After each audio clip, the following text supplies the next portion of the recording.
अस्सलाम वालेकुम दोस्तों, जॉली हसीम हाजिर है फिर एक नई वीडियो के साथ। दोस्तों आज मैं आपके लिए जो होम टिप लेकर आया हूँ, किचन टिप। तो बहुत ही आसान और मज़ेदार किस्म की ये टिप है। तो अक्सर ये होता है जी, हम कोई भी चीज़ टेंडराइज़ करने के लिए, गलाने के लिए बहुत परेशान होते हैं। चूल्हे के ऊपर काफ़ी देर हम जो है सालन वगैरह या कुछ भी बना रहे होते हैं, रख के बैठे रहते हैं और कम से कम 6-7 घंटे लग जाते हैं। लेकिन कुछ ढीठ किस्म के गोश्त होते हैं और जो अजनास हमारी होती है, दालें वगैरह, चने वगैरह, वो गलने का नाम नहीं लेती। मैं आज आपके लिए बहुत एक आसान और मुख्तलिफ किस्म की टिप्स लेकर आया हूँ जो हमारे गोश्त वगैरह को टेंडर करने के लिए और चने वगैरह या दालें वगैरह को टेंडर करने के लिए। तो ये इसे ज़रूर अप्लाई कीजिएगा। तो अगर आप चने बना रहे हैं या दाल वगैरह बना रहे हैं तो वो गलने का नाम नहीं ले रही, तो उसका तरीकाकार ये है जी, आप उसे 1 से 2 घंटे के लिए भिगो के रख दें। उसमें ½ टी स्पून के करीब बेकिंग पाउडर शामिल कर दें या 1/4 के करीब उसमें मीठा सोडा इस्तेमाल कर लें, सोडियम बाइकार्बोनेट जिसे कहते हैं। तो उसके बाद जब आप चने की दाल या कुछ भी सख्त किस्म की जो अजनास होती है, दालें वगैरह, लोबिया हो गया, सफ़ेद चने हो गए, काले चने हो गए और जो चने की दाल होगी है, तो ये आपकी बहुत ही ज़बरदस्त बिल्कुल हलवे की तरह टेंडराइज़ हो जाएगी। और दूसरा तरीका भी मैं आपको बता देता हूँ।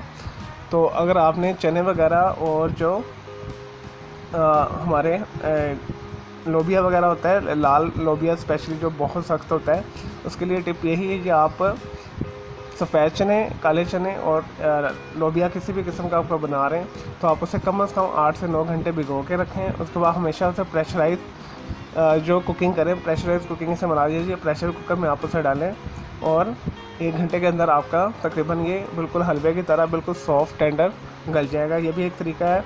तो हर घर में ये इस्तेमाल हो रहा था, प्रेशर कुकर का तरीका भी।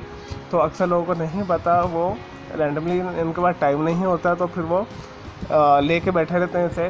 तो तरीका यही कि आप अच्छे तरीके के साथ जो दालें वगैरह को भिगो के रखें, ठीक है, उसके बाद उसे गलाएं तो वो आपकी बहुत अच्छी गल जाएंगी। और दूसरा मैंने आपको तरीका बताया सोडियम बाइकार्बोनेट वाला, यानी मीठा सोडा उसमें शामिल कर लें। सोडियम बाइकार्बोनेट जो बेकिंग पाउडर है वो भी आप शामिल कर सकते हैं। और दूसरा दोस्तों मैं आपको अब गोश्त गलाने का तरीका बताता हूँ। तो गोश्त गलाने के लिए जो सबसे आसान और यूज़फुल टिप है, स्पेशली बीफ जो है, जब भी आप गोश्त को रखें उसके अंदर आप कांटा लेके अच्छे तरीके से उसमें उसे गूँध लें। गूँधने से मुराद है कि उसके अंदर कांटे के साथ सुराख कर लें एक एक बोटी के ऊपर। तो आपका ये जो है मीट बहुत अच्छे तरीके से गल जाएगा।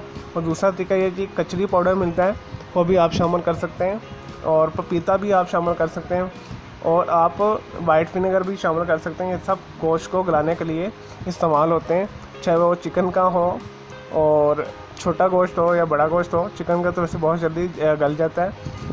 तो छोटा गोश्त और बड़ा गोश्त गलाने के लिए जो बेस्ट मैंने आपको रेमेडीज़ बता दी हैं, आप उनमें छोटे छोटे सुराख कर लें। जितने छोटे छोटे इसके सुराख होंगे तो मीट आपका बहुत अच्छी तरीके से टेंडर हो जाएगा, जल्दी गल जाएगा। तो इसके अलावा मैंने आपको सिरका बताया है, वो आप शामिल कर लें इसमें। उससे भी आपका गोश्त जो है, वाइट सिरका जो होता है, सफ़ेद सिरका, उससे भी गोश्त आपका सॉफ्ट हो जाता है जल्दी। खरबूजे के छिलके भी आप डाल सकते हैं, वो भी आपके गोश्त को गलाने के लिए कारगर है। चलें दोस्तों, मैंने इतनी ज़्यादा आपके लिए जो घरेलू ये टिप्स वगैरह बताई हैं, तो ये मे भी आपके लिए यूज़फुल हो। तो मेरे इस वीडियो को लाइक करें, कमेंट्स करें और शेयर कीजिएगा। मेरा दूसरा चैनल है ग्राफिक्स एंड आर्ट्स का कलर क्लाउड के नाम से, उसे भी आप सब्सक्राइब कर लें। ओके, जल हाफिज़, टेक केयर।